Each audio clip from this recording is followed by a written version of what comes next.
नमस्कार दोस्तों, कैसे हैं आप सभी? उम्मीद करती हूँ सभी स्वस्थ होंगे। दोस्तों, आज फिर एक नई कहानी लेके आई हूँ। कहानी सुनिएगा ज़रूर, बहुत मज़ेदार कहानी है। कहानी पसंद आए तो प्लीज़ चैनल को सब्सक्राइब करें, वीडियो को लाइक, शेयर करें, कमेंट करें। तो चलिए कहानी शुरू करती हूँ। एक नगर में राजा बलवीर नाम के राजा थे। उनकी एक पुत्री थी जिसका नाम भानुमति था। भानुमति बहुत ही सुंदर थी। एक दिन राजकुमारी भानुमति अपनी कुछ सहेलियों के साथ पवित्र चंदन वृक्ष के सरोवर में नहा रही थी कि तभी अचानक तेज हवाएं चलने लगी और वृक्ष की दो आंखें खुल गई। और उस वृक्ष ने क्रोधित होते हुए कहा, अरे ना समझ, क्या तुम्हें जरा भी समझ नहीं है? ये पवित्र चंदन वृक्ष का पवित्र सरोवर है। इसी में तुम निर्वस्त्र होकर नहा रही हो। जाओ, मैं तुम्हें श्राप देता हूँ। जिस सुंदरता का तुम्हें इतना घमंड है, वह सुंदरता तुम्हारा साथ छोड़ देगी और तुम्हारा शरीर गंभीर रोगों से ग्रसित हो जाएगा। इतना कहकर पवित्र चंदन वृक्ष वहां से गायब हो जाता है। अब राजा बलवीर अपनी पुत्री राजकुमारी भानुमति के रोग से परेशान हो जाते हैं। देश विदेश से वैद्य आए लेकिन कोई भी इस गंभीर रोग का इलाज नहीं कर पाया। राजा चिंतित होते हुए वैद्य से बोले, हे वैद्यराज, यह कैसी बीमारी है? दिनों दिन बढ़ता ही जा रही है। क्या इसका कोई इलाज है आपके पास? वैद्य जी ने कहा, महाराज, मैंने पूरी ताकत लगा दी। जितनी भी दवा है मैं सबका उपयोग कर चुका हूँ, पर राजकुमारी की तबीयत में कोई सुधार नहीं हो पा रहा है। तभी राजकुमारी भानुमति बोली, पिताजी, अब जिद छोड़ भी दीजिए। मुझे भी औरों की तरह जंगल में ले जाकर दफना दीजिए। बेटी भानुमति, तुम ये कैसी बातें कर रही हो? तुम चिंता मत करो बेटी, हम कोई ना कोई उपाय जरूर खोज लेंगे। श्राप का प्रकोप बढ़ता जा रहा था। राजकुमारी के साथ राज्य के अन्य लोगों को भी संक्रमण फैलने लगा। लोगों के शरीर में काले धब्बे हो जाते हैं, जो बहुत ही दर्दनाक होता है। ये बीमारी पूरे राज्य में ना फैल जाए, यही सोचकर कई ग्रसित लोगों को जंगल में ले जाकर गाड़ दिया जाता है। वैद्य जी ने राजा से कहा, सुनिए महाराज, जहाँ दवाई काम नहीं आती वहाँ दुआ काम आती है। इसलिए मेरी मानिए, आप किसी साधु महात्मा से मिलिए, वही इस बीमारी का इलाज बता सकते हैं। राजा घोड़े पर सवार होकर एक साधु महाराज के आश्रम की ओर निकल गए। हे महान तपस्वी, आप मेरा प्रणाम स्वीकार कीजिए। मेरा नाम राजा बलवीर है। मैं आपकी शरण पर आया हूँ। कृपा करके मेरी सहायता कीजिए। साधु महाराज ने कहा, बताइए राजा बलवीर, कैसे आना हुआ आज? हे सिद्ध महापुरुष, आप तो परम ज्ञानी हैं, आपसे भला क्या छुपाना। और फिर, हे सिद्ध महापुरुष, आप तो परम ज्ञानी हैं, आपसे भला क्या छुपाना। और फिर राजा साधु महाराज से सारी बातें बताई। हे मुनिवर, मुझे कोई उपाय बताइए। साधु ने कहा, हर समस्या का समाधान है राजा, हर रोग का इलाज है। परंतु राजा बोले, परंतु परंतु क्या बाबा? सुनो राजन, जहाँ तक मेरी दृष्टि जा रही है, मैं देख रहा हूँ कि रहस्यों का जंगल गुफा की शक्ति खड़ा है। अंधेरी दुनिया में बेजुबान उसी के छाल से होगी तेरी पुत्री की मुक्ति। राजा बोले, मैं समझा नहीं बाबा, आप यह क्या कहना चाहते हैं? साधु ने कहा, महाराज, यह श्राप कोई साधारण श्राप नहीं है। इससे मुक्ति पाना बड़ा ही कठिन है। पवित्र चंदन वृक्ष का श्राप है। जहाँ तक मेरी दृष्टि जा रही है, यहाँ से सैकड़ों मील दूर एक घने जंगल में वह वृक्ष चला गया है। उसी वृक्ष की छाल से ही इस श्राप से मुक्ति संभव है। राजा बोले, साधु महाराज, चाहे कुछ भी हो, मैं उस वृक्ष की छाल को लाकर ही रहूंगा। साधु ने कहा, नहीं महाराज, उसे कोई भी व्यक्ति नहीं ला सकता। कोई खास व्यक्ति ही ला सकता है। वो पवित्र चंदन वृक्ष है, सबकी नजर में नहीं दिखेगी। राजा बोले, हे मुनिवर, कृपया आप मुझे बताइए, उसे कौन ला सकता है? किसकी नजर में वह दिव्य वृक्ष दिखाई देगा? साधु ने कहा, जिसने कभी दुनिया ना देखा हो, उसी के नजर में वृक्ष दिखाई देगा। राजा बोले, साधु महाराज, ऐसा इंसान कौन हो सकता है? साधु ने कहा, जिसने इस दुनिया में रहकर भी दुनिया को नहीं देखा। यह रास्ता इतना आसान नहीं है महाराज। सबसे पहले तो आपको स्वयं ही उस खास इंसान को ढूंढना होगा।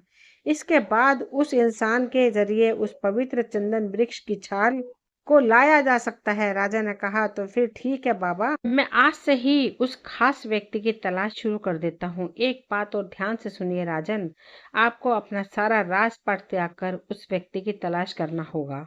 तभी आप उस व्यक्ति तक पहुंच पाएंगे। यह भी एक नियम हुआ, इसी नियम का भी आपको पालन करना होगा। राजा साधु बाबा से मिलने के बाद अपने राजमहल आ जाते हैं। राजा बलबीर चिंतित रहते हैं। तभी महारानी वहां आती है और राजा से पूछने लगती है, क्या हुआ महाराज, बाबा ने क्या कहा राजकुमारी के बारे में। राजा बोले, महारानी आप चिंता न करें, उन्होंने कल आने को कहा है। उम्मीद है, भरोसा है, आप भी भरोसा रखिए। रानी, ऊपर वाला चाहा तो सब कुछ ठीक हो जाएगा। और फिर राजा अपना वेश बदलकर अपने राज्य में ऐसे इंसान को खोजना शुरू करता है जिसने कभी दुनिया नहीं देखी हो। इधर उसी राज्य के गांव में 3 भाई रहते थे। 2 भाई तो बिल्कुल स्वस्थ थे और सबसे छोटा भाई बंसी जन्म से ही अंधा था। दोनों बड़े भाई अक्सर छोटे भाई बंसी को ताना मारा करते थे, अरे तू कब तक हमारी जिंदगी में बोझ बनकर बैठा रहेगा, कोई काम काज तो करता नहीं है, बस आराम की रोटी खाता रहता है। बंसी बोला, अरे भैया, आप ये कैसी बातें कर रहे हैं, मैं जन्म से अंधा हूँ, मैं भला क्या काम कर सकता हूँ, फिर भी मैं इन गन्नों को छाट रहा हूँ ना। बड़े भैया ने कहा, हाँ बस यही एक बहाना रोज बनाता है कि मैं अंधा हूँ, मैं तो कुछ कर नहीं सकता। बंसी बोला, अरे भैया, आप दोनों ने तो पहले ही मेरे हिस्से की सभी जमीनें ले ली हैं, अब आप मुझसे क्या चाहते हो, मैंने तो कभी आपसे कुछ नहीं मांगा। भाइयों ने कहा, अरे देखो तो कैसे जुबान लड़ाता है, हाथ पैर तो चलते नहीं, आंख से तो दिखता नहीं, लेकिन जुबान बहुत तेज चलती है तेरी। जब भी तुझे देखता हूँ कोई ना कोई समस्या आ ही जाती है, तो अभी के अभी निकल जा हमारे घर से। अगर तू हमारे घर में रहेगा तो ऐसे ही हमारे साथ अनहोनी होता रहेगा। मनहूस कहीं का, जा निकल जा हमारे घर से। और फिर बंसी को उसके दोनों बड़े भाइयों ने घर से बाहर निकाल दिया। बंसी अपने गन्नों को लेकर गांव गांव बेचना शुरू कर देता है। दूसरी तरफ राजा बलबीर दुखी होकर सोचते हैं, हे भगवान, मैंने पूरे राज्य में भ्रमण कर लिया, अभी तक मुझे ऐसा कोई भी व्यक्ति नहीं दिखाई दिया, जिसको भी पूछो इसका जवाब किसी के पास ही नहीं है। अब मैं क्या करूं, हे भगवान, मुझे कोई रास्ता दिखाओ। राजा आज भी उदास होकर राजमहल की ओर लौट रहे थे कि तभी रास्ते में उन्होंने देखा कि एक अंधा लड़का सिर पर गन्ने के गठरे को लेकर कहीं जा रहा था। अरे ये क्या, यह तो मैं क्या देख रहा हूँ, एक अंधा व्यक्ति अपने सिर पर गन्ने की गठरी को लेकर कहाँ जा रहा है। राजा ने तुरंत बंसी को आवाज दी, अरे कहाँ जा रहे हो लड़के, जरा ठहरो तो। बंसी बोला, मैं और कहाँ जाऊंगा महाशय, बस ये गन्ना बेच रहा हूँ, इससे कुछ पैसे मिल जाएंगे, मेरा गुजारा हो जाएगा। राजा बोले, क्या, कैसे संभव है, बिना देखे तुम कैसे हिसाब कर लेते हो, वैसे तुम्हारा नाम क्या है। मेरा नाम बंसी है, जन्म से अंधा हूँ, पर मन में दर्पण, हिसाब मेरा सच्चा है, जो दे तो ठीक, ना दे तो भी अच्छा। मैंने कभी दुनिया नहीं देखी, परंतु पेट के लिए कुछ तो करना ही पड़ेगा, वरना यहाँ तो अपने ही अपनों को दुख देते हैं, धोखा देते हैं। राजा प्रसन्न हुआ और कहा, अरे वाह, मुझे तो वो इंसान आज मिल गया जिसने कभी दुनिया ही नहीं देखी हो। बंसी बोला, बताइए महाशय, क्या आपको भी गन्ना चाहिए। अरे वाह बंसी, तुम तो बड़े कमाल के हो, अच्छा चलो मेरे साथ। राजा ने बंसी को कुछ सिक्के दिए। बंसी उन सिक्कों को परखने लगता है। महाराज, इससे तो आप मेरे सभी गन्ने को ले सकते हैं। राजा बोला, मैं कोई राजा नहीं, मैं तो भाई एक साधारण व्यापारी हूँ, तुमसे सौदा कर रहा हूँ। बंसी बोला, नहीं महाराज, मैंने कहा ना, मैं अंधा जरूर हूँ, पर मैं दुनिया को अपने मन से देखता हूँ, दिल दिमाग से देखता हूँ, परखता हूँ। हाँ भाई हाँ, सच में तुम तो बड़े हो, होशियार हो, चतुर हो। अच्छा बताओ, यह सब तुमने कैसे पता लगाया कि मैं कोई राजा हूँ। देखिए महाराज, यह जो आप मुझे सिक्के दे रहे हैं, पहली बात तो इसमें जो मुद्रित किए गए हैं, इसमें जो चिन्ह अंकित हैं, यह तो राजघराने के हैं, इसके स्पर्श से ही पता चलता है। दूसरी बात, इसके सुगंध से पता चलता है कि यह राजकोष के जमा सिक्के हैं। तीसरी बात, इन सिक्कों के वजन और खनक से यह पता चल रहा है कि यह कोई साधारण धातु से बने नहीं हैं, यह तो सोने के सिक्के हैं। चौथी बात, इस राज्य में घोड़े से चलने का अधिकार सिर्फ राजघराने के लोगों के पास ही है। आप जो मेरे से बात कर रहे थे, उसी समय घोड़े के चलने की आवाज आ रही थी, इससे पता चलता है कि आप कोई राजा होंगे। वाह, मान गया बंसी, वाकई में तुम बहुत होशियार हो। इस तरह बंसी ने राजा को अपने सारे गन्ने बेच दिए। तभी राजा ने बंसी से कहा, बंसी, आज मैं तुमसे एक विनती करता हूँ, भले मैं इस राज्य का राजा हूँ, लेकिन आज तुम्हारे आगे मैं झोली फैलाकर भीख मांग रहा हूँ। बंसी बोला, आप इस राज्य के राजा हैं, आप इस राज्य के लोगों के लिए बहुत अच्छे अच्छे काम करते हैं, आपका बहुत नाम है। राजा बोले, लेकिन ये नाम किस काम का। जब राज्य ही नहीं रहेगा? नहीं महाराज नहीं, आप ये कैसी बातें कर रहे हैं? क्या हुआ महाराज? राज्य में सब ठीक तो है ना? सब ठीक नहीं है बंसी, इसलिए तुम्हारे आगे भीख मांग रहा हूँ। क्या तुम मेरा एक काम करोगे? बंसी बोला, बताइए महाराज, मुझे क्या करना होगा? देखो बंसी, इसके बारे में ज्यादा कुछ मुझे भी जानकारी नहीं है, यह तो साधु महाराज ही बता सकते हैं। बंसी ने राजा की बातें मान ली। राज्य की भलाई करने के लिए बंसी और राजा दोनों साधु बाबा जी के आश्रम पहुंच जाते हैं। बंसी साधु महाराज को प्रणाम करता है और पूछता है, साधु महात्मा बताइए, मुझे यहाँ क्यों लाया गया है? साधु ने कहा, सुनो, इस राज्य में एक श्राप ने पैर पसार लिया है। कई लोग इससे ग्रसित हैं। अगर इस श्राप से इस राज्य को कोई बचा सकता है, वह तुम ही हो। तुम ही इस राज्य को बचा सकते हो। वैसे क्या नाम है तुम्हारा? मेरा नाम बंसी है। बाबा बताइए, मुझे क्या करना होगा? तो सुनो बंसी बेटा, तुम्हें एक घने जंगलों में जाना होगा। वहाँ एक रहस्यमय जंगल है। वहाँ एक गुफा है। गुफा की रक्षा एक खतरनाक मायावी जीव करता है। उसी गुफा के अंदर मिलेगा पवित्र चंदन। उसी की छाल को लाना होगा। उसी से इस श्राप का इलाज किया जा सकता है, रोग मुक्त किया जा सकता है। बंसी बोला, ठीक है बाबा, मुझे मंजूर है, पर मैं ठहरा अंधा व्यक्ति उस जंगल तक कैसे पहुंचूंगा? उस जीव से मैं कैसे लड़ूंगा? राजा ने कहा, उसके लिए चिंता करने की जरूरत नहीं है बंसी। यह जो मेरा घोड़ा देख रहे हो, यह बहुत समझदार है। चालाक के मन को समझकर उसे उसकी मंजिल तक पहुंचा देता है। इसलिए इस घोड़े पर सवार करना, ये तुम्हें वहां तक ले जाएगा। साधु ने कहा, एक बात और सुनो बंसी, जब तुम्हारा सामना उस गुफा के रक्षक खतरनाक जीव से होगा, तब तुम्हें यह मंत्र कहना होगा। और फिर साधु बाबा बंसी के कान में वो गुप्त मंत्र कहते हैं जो गुफा में प्रवेश के पहले रक्षक जीव से सामना करने के लिए उपयोग किया जाएगा। अगले दिन राजशाही तरीके से बंसी को घोड़े में बैठाकर विदा किया जाता है। बंसी जंगल में पहुंच जाता है। अरे सच में बाबा ने बिल्कुल सही कहा था, यह जंगल तो बहुत ही मायावी लगता है। अजीब अजीब आवाज आ रही है। मुझे कैसे भी करके उस गुफा तक पहुंचना होगा। बंसी कुछ दूर आगे बढ़ा ही था कि एक मायावी बैल ने बंसी और घोड़ी को जकड़ लिया। अरे अरे अरे, ये क्या नया मुसीबत है? ये किसने बांध दिया है हमें? कौन हो? क्या चाहते हो? हमें छोड़ दो। तभी एक आवाज आई, तुम इस जंगल में क्यों आए हो? क्या काम है तुम्हारा? बंसी बोला, देखो, आप जो भी हो, मैं आपको नहीं देख सकता, लेकिन मेरे मन को आप पढ़ सकते हो। हाँ, यह तो सही है, तुम तो नहीं देख सकते हो, फिर भी तुम इस जंगल में आए हो, मतलब कोई बड़ा उद्देश्य लेकर आए होंगे। पर यहाँ से आगे नहीं बढ़ पाओगे। मैं इस जंगल का रक्षक हूँ। हे मायावी जंगल के मायावी रक्षक, मुझे आगे जाने की आज्ञा दीजिए। इससे आगे तुम तभी बढ़ पाओगे जब तुम मेरी एक पहेली का जवाब दोगे। पहेली सुनो। करती नहीं यात्रा 2 गज, फिर भी दिन भर चलती है। रसवंती नाजुक भी, लेकिन गुफा में हरदम रहती है। बताओ इसका उत्तर क्या है? बंसी बोला, इसका जवाब जीव है, जो हमेशा मुंह के अंदर रहकर हमेशा चलती रहती है। मायावी रक्षक ने कहा, सही कहा है तुमने। अच्छा बताओ, तुम्हें इस जंगल में क्या चाहिए? बंसी बोला, मैं एक दिव्य चंदन वृक्ष की तलाश में आया हूँ। ठीक है, वह तुम्हें एक पुरानी गुफा में मिलेगा, लेकिन वहां तक पहुंचना इतना आसान नहीं है। तुम्हें चंदन की सुगंध आ रही होगी ना? वह उस दिव्य चंदन वृक्ष का ही सुगंध है। तुम उसी सुगंध से उस गुफा तक पहुंच सकते हो। ठीक है मायावी रक्षक, तुम्हारा बहुत बहुत धन्यवाद। इस तरह बंसी मायावी रक्षक के सवाल का जवाब देकर आगे बढ़ता है। जिधर से चंदन की खुशबू आ रही थी, उसी दिशा में बंसी और उसका घोड़ा आगे बढ़ते चले गए। कुछ देर के सफर के बाद दोनों आखिर उस गुफा तक पहुंच जाते हैं और घोड़ा वहीं रुक जाता है। अरे, यह घोड़ा रुक क्यों गया?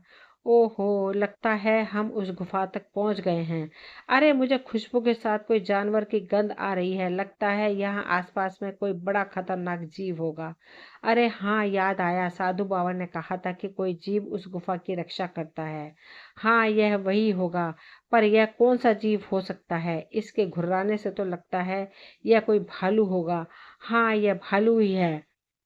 अब मैं क्या करूं? अरे हाँ, याद आया, साधु बाबा ने इसका गुप्त मंत्र भी बताया है।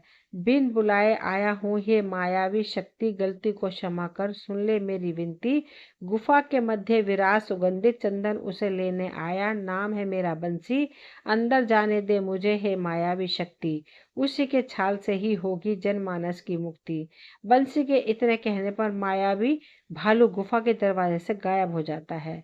वही मौका देख राजा का चतुर घोड़ा बंसी को गुफा के अंदर ले गया।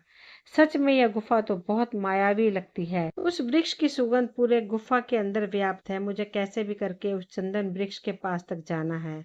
अरे भाई घोड़े, मुझे उस चंदन वृक्ष के पास तक ले चलो जहां से यह सुगंध आ रही है। फिर घोड़ा उस चंदन के वृक्ष तक बंसी को पहुंचा देता है। लगता है हम उस वृक्ष के नीचे आ गए हैं। कहाँ है वह पवित्र चंदन वृक्ष? घोड़ा थोड़ा और आगे बढ़ता है और ठीक चंदन के वृक्ष के नीचे पहुंच जाता है। बंसी उस पवित्र चंदन वृक्ष को छूकर समझ जाता है, अरे तो यह है वह वृक्ष। देखो तो इसके स्पर्श से ही ऐसा लगता है कि यह अत्यंत दुर्लभ है। सच में इतनी मेहनत के बाद आखिरकार मुझे मंजिल मिल ही गई। बंसी ने जैसे ही वृक्ष को स्पर्श किया, वृक्ष की आंख खुल जाती है। अरे कौन हो तुम? क्या तुम्हें अपनी जान की परवाह नहीं है? बंसी बोला, क्या तुम मुझसे बात कर सकते हो? वृक्ष ने कहा, तुम जिसे खोजने आए हो मैं ही हूँ, पवित्र चंदन। बंसी बोला, हे चंदन वृक्ष, प्रणाम है। पवित्र चंदन, मेरा नाम बंसी है।